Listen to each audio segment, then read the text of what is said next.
Welcome back to Mzansi Best Brands.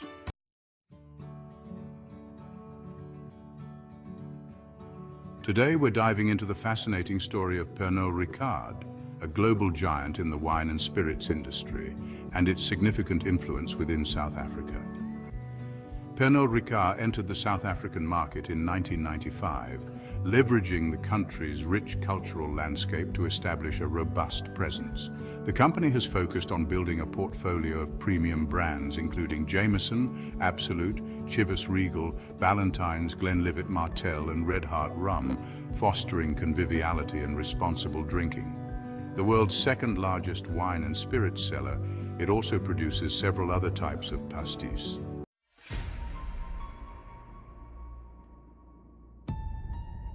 Founded in 1975, Pernod Ricard comes from the merger of two French companies, Pernod and Ricard. Both companies rose from the demonizing and banning of absinthe, competed for the same market, and eventually walked out of those fires as one.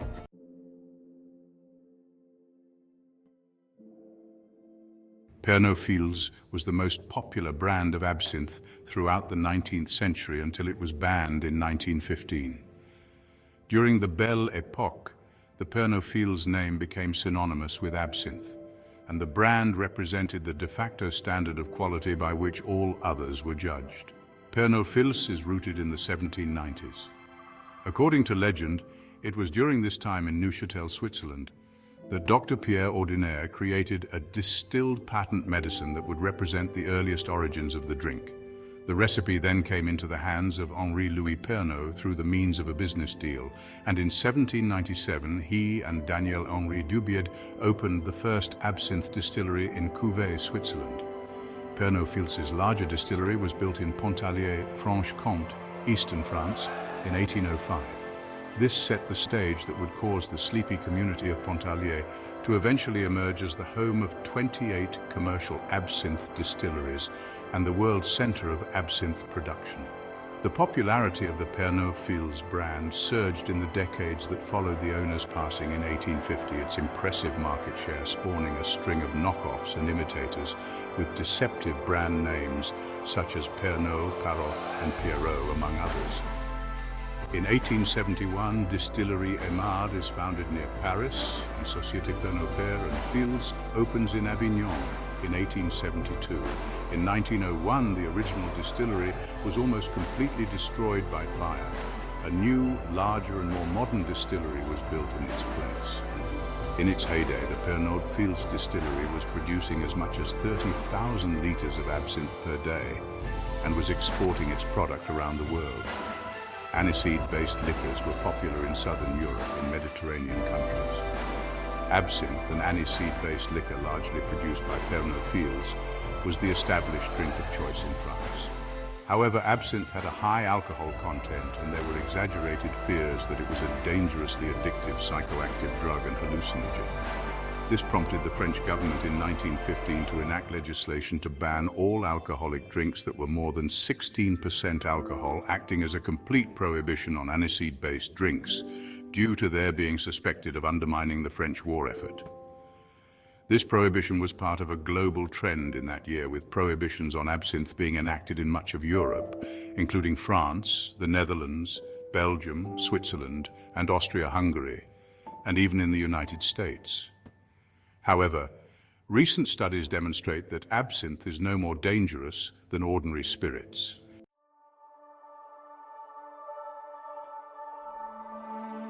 Ricard, on the other hand, is a pastis, an anisé and licorice-flavored apéritif, created by Marseille native Paul Ricard in 1932, who marketed it as the true pastis from Marseille. Paul Ricard concocted an aniseed-based drink modeled along the same lines as this pre-existing pastis test, marketing his product illegally in Marseille bars, as a result incurring some fines. In 1932, Paul Ricard started the Ricard Company to produce and distribute the product. By 1938, sales of Ricard already stood at 2.4 million litres. Even as production of pastis is prohibited by the Vichy regime in 1940, until it is legal again in 1944. In the 1960s, Ricard opened factories all over France, and in 1962, the Ricard business was floated on the Paris Stock Exchange. Paul Ricard launches the takeover of Distillerie Rousseau, Laurent et Moreau, producer of Suze liquor since 1965.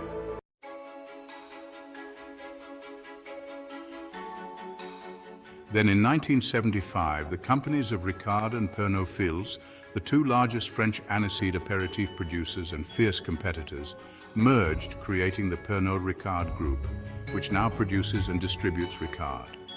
Paul Ricard retires and his son Patrick becomes CEO in 1978. The product range expands exponentially and branches were established abroad. 1984 marks the year that the billionth bottle of Ricard was sold.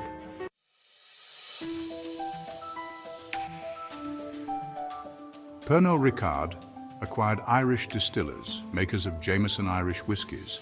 In 1988, Orlando Wyndham, makers of Jacob's Creek in 1989, and Yerevan Brandy Company in 1999. In 2001, Pernod Ricard acquired 38% of Seagram's wines and spirits business, including Chivas Brothers Limited, makers of Chivas Regal and owner of 13 Scotch malt distilleries, 1 grain distillery, and 2 gin distilleries. Jan Becher, makers of Becherovka, was acquired in 2001, followed by Allied Domecq, makers of Ballantine's in 2005, and Swedish-based V&S Group, which produces Absolut vodka in 2008. In December 2018, Elliott Management Corporation purchased a 2.5% stake in Pernod Ricard. In 2022, Pernod Ricard acquired the French ready-to-serve cocktail brand Cocorico. By December of that year, Pernod Ricard announced plans to open a $250 million carbon-neutral whiskey distillery in Marion County, Kentucky in 2025.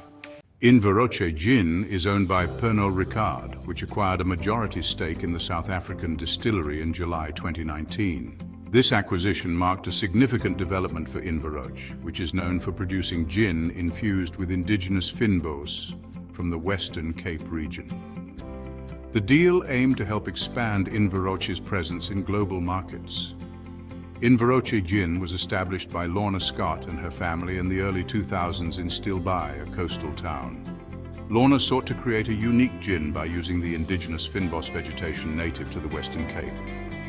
After several years of experimentation, Inverrochy launched its first 3 gins on December 16, 2011, which also marked the opening of the distillery.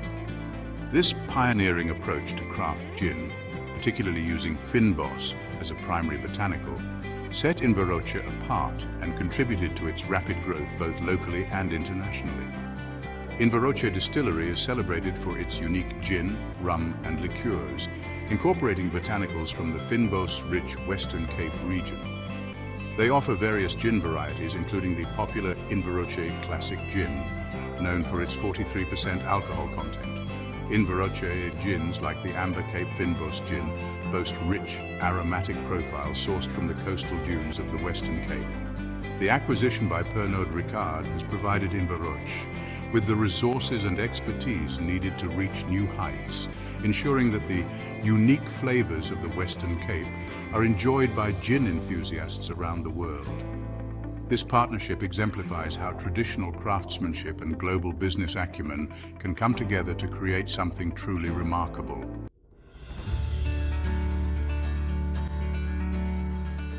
Over the past 12 years, Pernod Ricard has also established affiliates in Namibia, Kenya, Nigeria, Ghana, Angola, and Mozambique. The relocation of the head offices from Cape Town to Johannesburg in January 2020 united Pernod Ricard South Africa with Pernod Ricard Sub-Saharan Africa and established the Pernod Ricard Sub-Saharan Africa Management Entity. Pernod Ricard employs just under 500 people across Africa, with around 300 employees based in South Africa. With sales forces in 73 countries and distribution in more than 160, Pernod Ricard now spans the globe. Today, 10% of Pernod Ricard's sales are from France. This century, more than 40 million litres to 48.6 million litres or 5.4 million 9-litre cases of Ricard are sold globally each year, making Ricard the world's 11th largest spirit signature. To solidify its market position, Pernod Ricard engaged in strategic acquisitions and partnerships. One significant move was its commitment to Black Economic Empowerment, or BEE, which not only enhanced its operational capacity, but also ensured inclusivity in the local economy.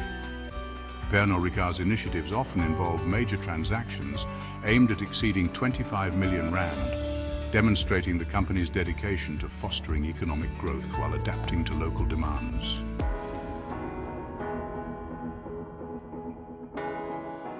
Pernod Ricard is also recognized for its commitment to sustainability and corporate responsibility. In recent years, the company announced plans to establish 5 business incubators across Gauteng, aimed at nurturing local artisans and entrepreneurs. This initiative not only supports community development, but also strengthens the brand's ties to the South African culture. By investing in the local economy and promoting responsible drinking, Pernod Ricard showcases its understanding of the market while fostering a sense of community. Their marketing campaigns resonate with South African consumers by celebrating local traditions and values.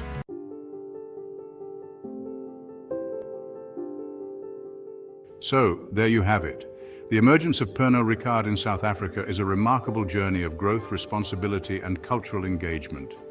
If you enjoyed this video, don't forget to like, subscribe, and share your thoughts in the comments below. Hopefully, even in its diluted form, Ricard continues to be known as the Milk of Marseille. Join us next time as we look at other brands within and above the alcohol industry. Time will tell.